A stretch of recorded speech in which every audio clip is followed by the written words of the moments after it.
Cleveland. This is going to come down to the final preseason game, with the Eagles' top 3 running backs on the roster etched in stone. There have been 4 guys battling for that fourth and likely final spot. And even though a couple of them showed flashes in Thursday's 5-0 loss to the Browns in preseason game No.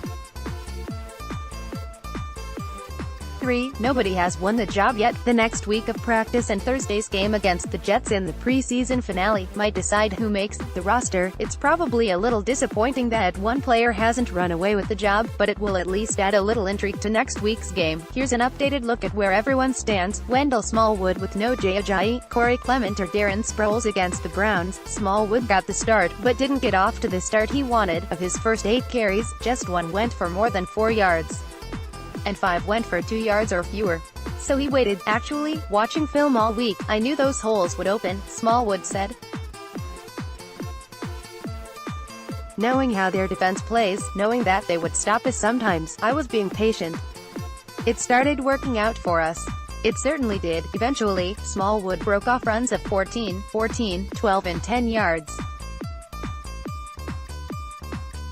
He finished his day with 12 carries for 53 yards. That's just an average of 4.4 yards per carry, but a lot of that fell on the offensive line. And seeing those big chunk plays was encouraging. He also caught 2 passes for 14 yards. Smallwood, in his 3rd season, thought he played well enough to give himself a boost in the competition. I think it's very important, especially being with the starters, he said. We've got guys down and they called on me to start this game, come out with the ones, and I think that's huge.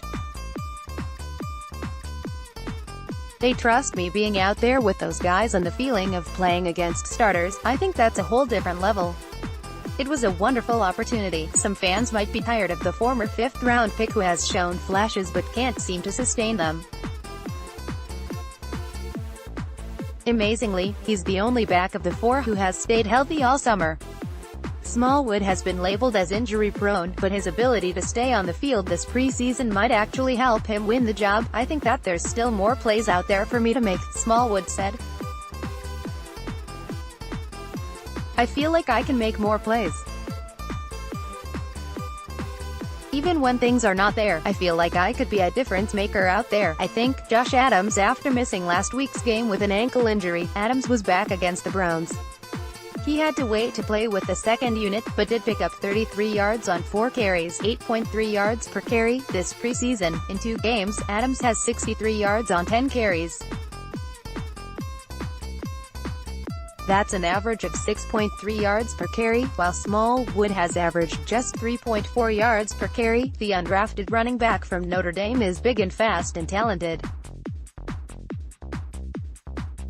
He definitely has draftable ability, but he has struggled to stay on the field since getting to Philadelphia. But when he's on the field, he's been worth watching. It's fun, man.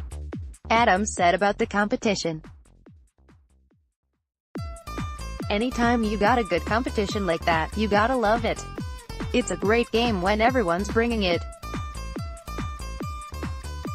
I just can't wait to see what happens next week. Adams knows how important the Jets game will be for him to make the roster, but he said it starts on Sunday, when the team gets back to practice. He has to show it every day if he wants to make the team. It's just like every other game and every other practice, Adams said. I just have to give it all I got each and every day I show up and I come to work. Obviously, it's the last one, but treat it like any other one. Just go out there and prove yourself. Matt Jones. At this point, it might not even be worth seeing Jones in the final game. He made another crucial mistake against the Browns. Forget the 12 yards on 3 carries. When the starting offense was beginning to click on what might have been their first and only touchdown drive of the night, Jones caught a pass, then fumbled the ball away.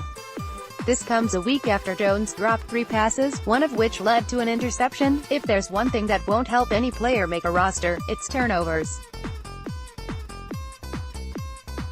Jones is now responsible for 2 in 2 weeks.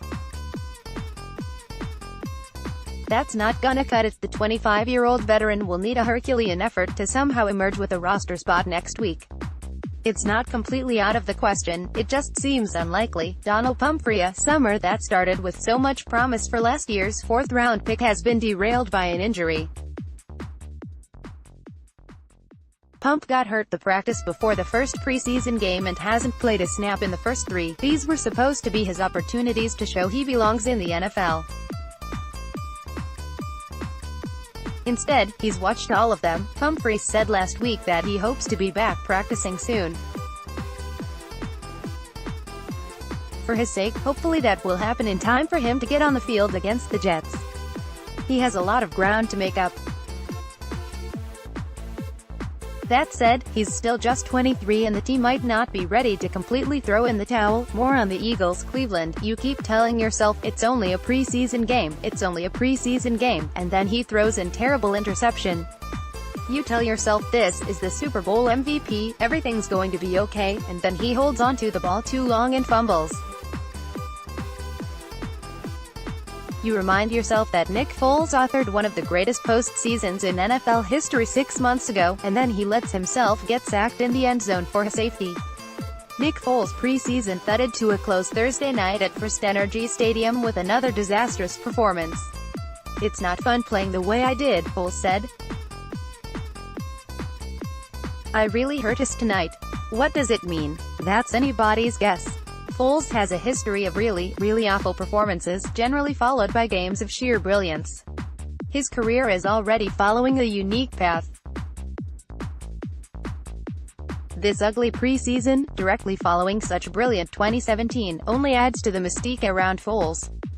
Who exactly is this guy, and how can someone who is talented enough to tear apart a Bill Belichick defense in a Super Bowl look so hapless in a preseason game against a team that's won 4 of its last 53 games?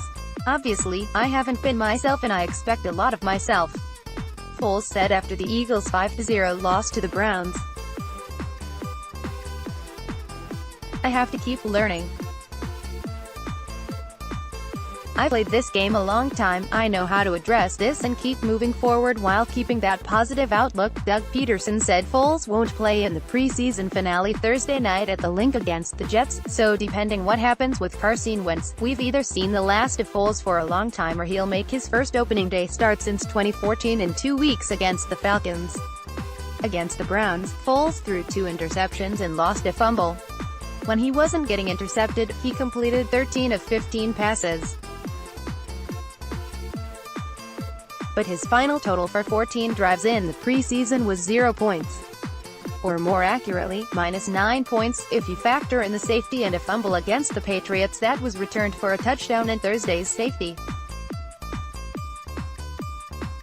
"I'm just making mistakes," Foles said. "It's on me. I made too many mistakes during critical times that hurt us as a team, so if I clean that up, we win this game. There's time when I feel good and times when I'm making mistakes. It's as simple as that. I just have to keep being critical of myself, keep watching the film and understanding what's going on. I have to keep playing, keep going through it," Peterson insisted. His halftime comments to the Fox cameras that appeared to be directed at Foles were actually directed at the entire offense. But he was clearly not happy with the performance Foles put out there. He paused for a moment when asked how a quarterback who put on a historic display in a Super Bowl can look so lost in a preseason game. "It can be a lot of factors," he said. "It's hard to pinpoint one. I think sometimes you just put a little bit too much pressure on yourself or you press to make a play, whatever it might be. I don't know. It's tough." Having been in those situations before, sometimes you feel like you need to make a play yourself when you're struggling offensively, and then it doesn't come. We can't do that. We have to stick within our plan and stick within our means and continue to execute." To his credit, Foles refused to use the vanilla offense or the absence of Alshon Jeffrey, Nelson Agholor, Matt Collins, Jay Ajayi, Darren Sproles, Corey Clement and Jason Peters as an excuse. "Obviously you want those guys to be healthy and be out there, but there's no reason we couldn't put points on the board tonight," he said. "We can't expect to win with that many turnovers. We have to play a lot cleaner." More on the Eagles, Cleveland. The message from the guys on offense after the Eagles' latest preseason disaster was that it's not just Nick Foles, it's everybody. Which has a measure of truth to it. It was mainly Foles, but not all Foles. It doesn't fall on one guy, Zach Ertz said. This team doesn't fall on one guy. We were the epitome of that last year. We as a football team, as an offense, we have to pick it up. It's not about Nick, it's not about me. ... This is a group of 11 guys that are elite when we were at the top of our game together, and right now we are just not there yet. You don't want to get too carried away with a preseason loss, even an ugly 5-0 against a Browns team that's won 4 games since the start of 2015. But the Eagles' starting offense didn't score a point this preseason, and while most of the skill guys haven't been playing, you expect more than this from a Super Bowl unit. We are excited for September 6, but at the same time players have to execute, Ertz said. We didn't do that tonight. We had 4 turnovers, 5 if you include the safety, plus an unsuccessful 4th down. That's just unacceptable. We have too much talent on this team. It doesn't matter who's out there, this is the Philadelphia Eagles offense and we play better than that. The missing guys included running backs Jay Ajayi, Darren Sproles and Corey Clement, receivers Alshon Jeffrey, Nelson Agholor and Mac Hollins, and left tackle Jason Peters, as well as others trying to make the team, such as Marcus Wheaton, Kamar Aiken and Donald Pumphrey, as well as Carson Wentz. First of all, I'm disappointed in the offense, Peterson said. I don't want to single out one player, so don't put this all on Nick. I'm disappointed in the offense. It's obviously not what you want in the 3rd preseason week. Preseason game or not, Peterson came down pretty hard on the offensive guys after the Eagles were shut out in a preseason game for the first time in at least 40 years. When you don't score, when you played the way you played on offense, and me being an offensive guy, I'm not very jovial in there, he said. I'm not patting guys on the back. I praised the defense. I think the defense played lights out and played like they should. The offense just didn't do enough obviously, and they understand it. I wanted to make sure they heard it from me. We just move on. We fix it and move on, and the season begins in a couple weeks. There were a few positives on offense. Shelton Gibson made a couple more catches. DeAndre Carter continues to flash. Wendell Smallwood had some very nice runs. Josh Adams makes good things happen whenever he gets on the field. But for the most part, it was a disastrous performance by the ones. The Eagles' 6 drives with the first offense resulted in a failed 4th down followed by a safety, fumble, interception, fumble and interception. Foles' 4 drives against the Patriots went punt, punt, punt, fumble.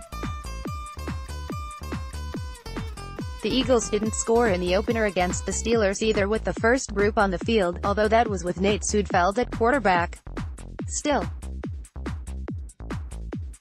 0 for 2018. I'll be critical and I'll keep working day in and day out with these guys to improve and fix what's going on, Foles said. We're facing a lot of adversity in the preseason right now. We're trying to figure out our DNA on offense, and I have all the confidence in the world in everyone, by the time the Falcons come to town on Sept. 6. The Eagles should be at full strength on offense, with the possible exception of Alshon Jeffrey. Eagles are confident that what was witnessed Thursday night at First Energy Stadium will have no bearing on what we see once the games count. But that doesn't make it any easier to take. We had the ball inside the 30 twice and didn't get any points.